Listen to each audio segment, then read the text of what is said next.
d'avoir un prix de la mise en scène à Cannes et puis d'être propulsé comme ça dans une course aux Oscars, c'est inouï. C'est inouï et c'est une récompense magnifique. Le Napoléon de la gastronomie, le prince, le roi. Du persil. Il y a aussi du paprika et on ajoute de la gelée de groseille.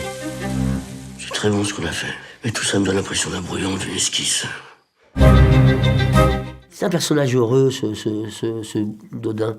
Quelqu'un qui vit avec les saisons, quelqu'un qui est plein de bon sens. C'est un homme amoureux. Il y a cette passion qui l'anime en permanence. Donc jouer des personnages comme ça, c'est formidable. Il y a une partition qui est très bien écrite, mais forcément, on tire les choses vers soi. Son instinct, l'instinct qui guide le travail, ça fait partie de nous-mêmes. J'ai le même désir que ce personnage de cuisiner pour les gens que j'aime. Moi, j'aime ça. J'ai cuisiné par amour pour la femme que j'aime. Voilà, c'est ça qu'on a en commun, je crois. On est vraiment dans une relation amoureuse qui partage un art, avec des situations presque contradictoires, qui semblent contradictoires et qui ne le sont pas forcément quand on est à l'intérieur, notamment le fait que Eugénie, le personnage que je joue, soit la cuisine. On dirait évidemment la femme à la cuisine et les hommes à table en train de déguster ce qu'elle prépare. Mais en fait, c'est sa liberté, c'est là où elle trouve la liberté, c'est là où elle excelle, son art, sa passion. Et c'est un choix qu'elle fait parce qu'elle pourrait être invitée à un moment donné de déguster avec les bourgeois de la région, d'Anjou, dans l'histoire. C'est un film qui est féministe. La femme que je joue, elle veut garder sa liberté. Elle veut toujours vivre sous les combles dans sa petite chambre et pas être la femme ni l'amante, enfin, elle est l'amante du maître. Elle décide d'avoir sa vie à elle. C'est moderne, plus moderne qu'on ne croit, et à la fois dans une situation assez classique. C'est merveilleux de vivre une relation comme ça, de travailler à la même passion. Vous avez une passion commune, mais qu'est-ce qu'il y a de plus beau pour maintenir une relation, pour partager cette passion ensemble, c'est rare. Et là, il y a cette force, en fait, c'est ça qui les anime. Il faut de la culture, de la mémoire, pour que le goût se forme. Tu dois te souvenir de ce goût. Oui, monsieur. Que la France présente le film aux Oscars, je suis très heureux.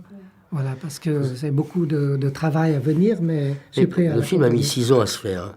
Alors, imaginez le travail difficile d'être un réalisateur qui, pendant 6 ans, ne sait pas si ce film va voir le jour, et de voir le destin, d'avoir un prix de la mise en scène à Cannes, et puis d'être propulsé comme ça dans une course aux Oscars. C'est inouï. C'est inouï et c'est une récompense magnifique. Quand j'ai rencontré Hong, il m'a raconté, il m'a parlé de son histoire, il m'a conté cette histoire. Et il l'a fait tellement bien que, après cette lecture que j'ai eue, où j'ai été touché, ému, et puis j'ai compris aussi que c'était une déclaration d'amour qu'il a voulu faire, je crois, cet homme. La collaboration que vous avez avec ton épouse, et c'était quelque chose de merveilleux. Voilà, et ça se voit tellement dans ce film. Travailler avec Juliette comme avec Benoît, c'est d'une très grande simplicité. On parle très peu, on tourne et on voit ce qui est expressif à l'image. L'acteur, c'est probablement la personne qui comprend le mieux ce qui se passe à l'intérieur. Et ça, je le découvre pendant le tournage. Et ça, toujours dans cette collaboration avec Benoît, c'est ça qui était agréable. Juliette, c'est comment dire, pour moi, c'est la fête tous les jours quand je tourne avec elle.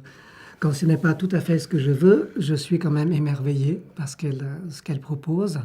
Et elle a une force de caractère. Et à côté, Benoît, qui a une espèce de fragilité, qui a aussi un côté féminin dans son ouverture, dans sa capacité d'être perméable aux choses. Juliette a cette résistance envers lui, et lui, il sait que la seule façon d'être avec elle, c'est la douceur et la compréhension. Donc ça en fait 2 personnages magnifiques. Ce que je retiens, c'est d'abord d'avoir la chance de participer à une belle aventure humaine avec des gens qui sont totalement impliqués dans ce film. Son fond de gamelle, il est fait mais pas de sentiments gnangnang, mais des bons sentiments, des sentiments d'humanité, des sentiments de partage, des sentiments d'honnêteté, voilà. Il est basé sur de l'authenticité, quoi, humaine, voilà. Eugénie ? On ne sait pas de quoi souffre Eugénie. Je me sens parfaitement bien. Non, vous n'allez pas bien. Je m'inquiète. La transmission, c'est sûr, c'est incarné par le personnage de Pauline, Mais au-delà de la transmission, il y a aussi cette idée de sauver Dodin.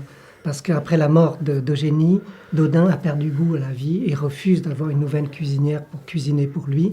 La transmission aboutit finalement au retour à la vie de Dodin. La transmission est d'autant plus importante dans le film que Eugénie, sachant que son temps est limité, elle va penser à cette jeune fille qu'elle reconnaît comme ayant les capacités exceptionnelles, parce qu'il y a avoir un lien avec les goûts, avec les saveurs, avec les matières, avec les associations.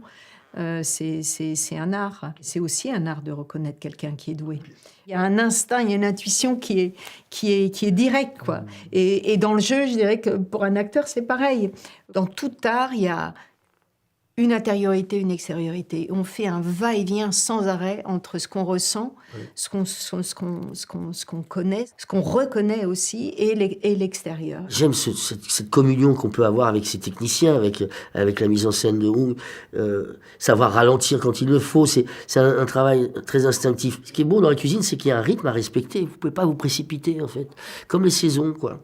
Faut accepter, finalement, d'attendre la cuisson quand il faut, quoi. Et de goûter quand c'est le meilleur moment. Sinon, on se blesse, sinon, on fait le mauvais geste et puis on se trompe. Lorsque je cuisine et lorsqu'un acteur joue, c'est plus les mêmes, on n'est plus les mêmes. Moi, il y a un mot que j'aime beaucoup, que je te partage, c'est le mot duende. Le mot duende, c'est un mot espagnol, c'est ce qu'on appelle l'état de grâce. Ouais. C'est la recherche, et ça dure parfois quelques instants. Il y a eu un état de grâce qui a traversé ce film. Le bonheur, c'est de continuer à désirer ce que l'on a déjà. Mais vous ne vous êtes jamais eu.